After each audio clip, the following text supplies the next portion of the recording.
Chère population de Malicounda, permettez que je remercie le maire Maguette Sène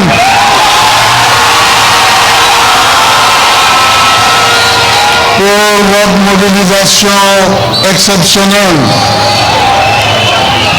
Ndokondal.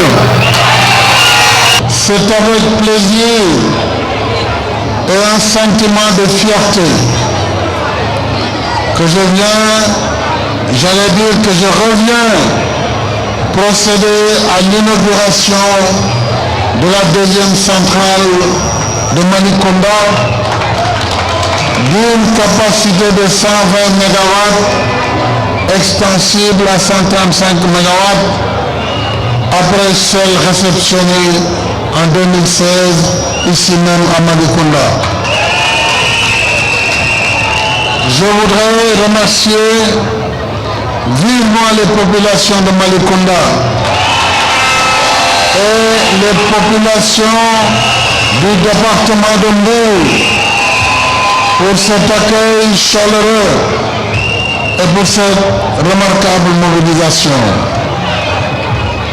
Je voudrais également magnifier l'esprit républicain dont ces populations ont fait montre en acceptant d'abriter des infrastructures énergétiques vitales pour le Sénégal. Cela témoigne de votre adhésion indéfectible à ma vision d'un Sénégal émergent.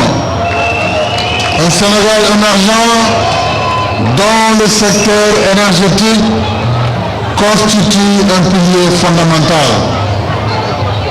Je salue par ailleurs l'engagement renouvelé des autorités de Malicounda, notamment celui de votre maire Maguette Sène,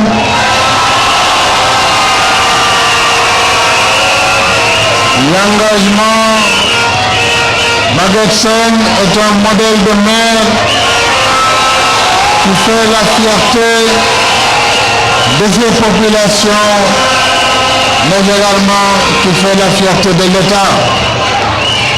Je salue l'engagement des autorités religieuses et coutumières et surtout l'engagement de la vaillante jeunesse dynamique du département de Mbour et de la région de Thiès. Mesdames et messieurs, la réalisation de la centrale de Malicounda d'une capacité, je l'ai rappelé, de 120 MW découle de notre option stratégique d'assurer une production forte et durable d'énergie indispensable à l'émergence du Sénégal. Je note avec satisfaction la prise en compte des populations dans la mise en œuvre du projet.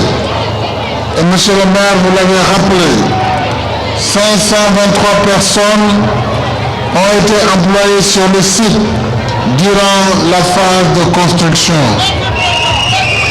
Cet ouvrage d'envergure d'un coût de 101 milliards de francs CFA ouvre une ère nouvelle dans le cadre du partenariat public-privé avec l'intégration de la Sénélec comme actionnaire à 15%, permettant ainsi de renforcer la souveraineté énergétique et de réduire indirectement les coûts de l'électricité.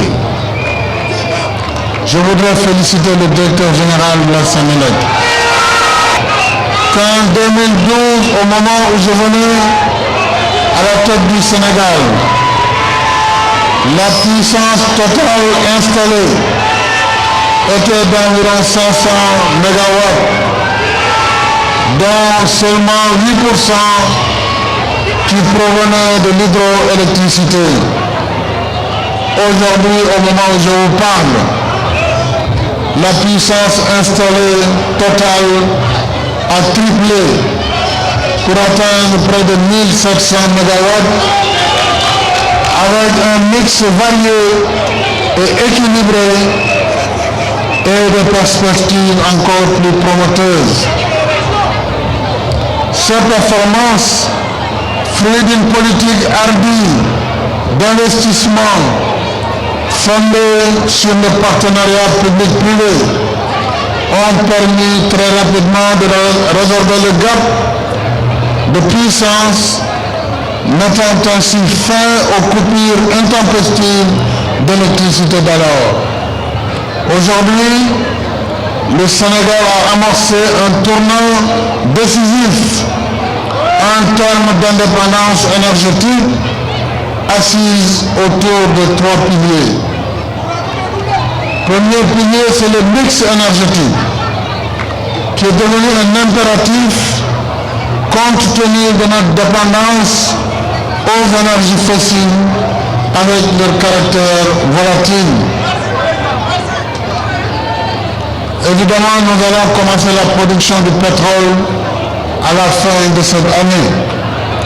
Le deuxième pilier, c'est le plan de relance intégré de l'électricité, visant le renforcement des capacités de production, le développement des réseaux de transport et de distribution, afin de connecter le territoire national tout en favorisant son ouverture vers les pays voisins en tant qu'acteur du marché ouest-africain de l'électricité. Le Sénégal est désormais exportateur d'électricité dans les pays voisins. Le troisième pilier, c'est l'accès universel à l'électricité, avec comme dessein d'en finir avec la facture énergétique qui impacte lourdement le budget de l'État et crée des déséquilibres dans nombre de secteurs de l'économie. Je voudrais ajouter un autre aspect, ce sont les lampadaires solaires qui devront être amplifiés sur l'ensemble du territoire national. À travers la réalisation d'infrastructures, dont 10 centrales d'une puissance installée de 271 MW d'énergie solaire, le Sénégal marche résolument vers la souveraineté énergétique dans une logique d'équité territoriale, mais surtout de développement durable. À cet égard, la région de Thiès, au-delà de sa vocation de carrefour ferroviaire et autoroutier, est devenue l'un des hubs électriques majeurs de notre pays. En effet, Thiès accueille le plus grand nombre de centrales du parc de la Sénélec qui porte l'empreinte de notre option judicieuse de mix énergétique avec des centrales solaires comme celle de Malicounda, de Meouane et de Mérina Dakhar. Je peux également citer la première centrale éolienne du Sénégal installée à Taïba Ndiaye, forte d'une puissance de 158 MW. Je n'oublie pas les nombreuses infrastructures de production à partir des sources renouvelables telles que le soleil et l'éolien, ainsi que les centrales fonctionnant au fioul de Toben et de Malicounda, disposant respectivement d'une puissance de 105 et de 120 MW. C'est aussi dans la région de Thiès qu'est installé un poste électrique numérique de dernière génération, le premier en Afrique de l'Ouest. C'est donc à juste titre qu'on trouve à Thiès les premières localités où nous avons réussi le pari de l'accès universel à l'électricité. Et vous pouvez être fiers de compter la commune de Malicounda et la commune de Taïba Ndiaye. Et c'est cette même prouesse que nous avons l'ambition de réaliser avec célérité dans les autres régions du Sénégal, afin d'éclairer nos localités, d'améliorer les conditions de vie et de travail des populations et de soutenir l'entrepreneuriat et l'économie des territoires.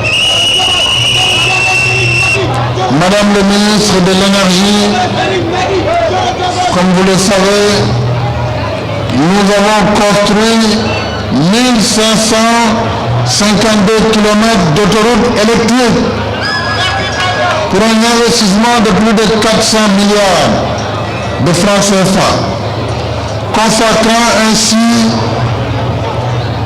le désenclavement électrique total de la région sud et sud-est de la Casamance naturelle du Sénégal oriental, avec des postes injecteurs dans chaque capitale régionale.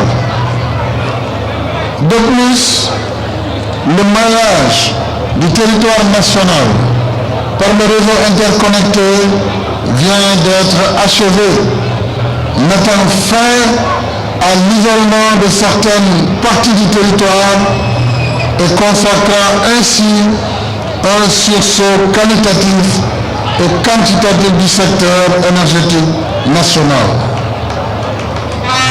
Dans ce sillage, l'arrivée du premier gaz prévu au dernier trimestre de cette année permettra de faire fonctionner toutes les centrales au gaz, soutenant ainsi notre politique de transition énergétique à travers la stratégie Gas to Power. Mesdames et messieurs, ces importantes réalisations confirment notre marche résolue vers l'accès universel à l'électricité.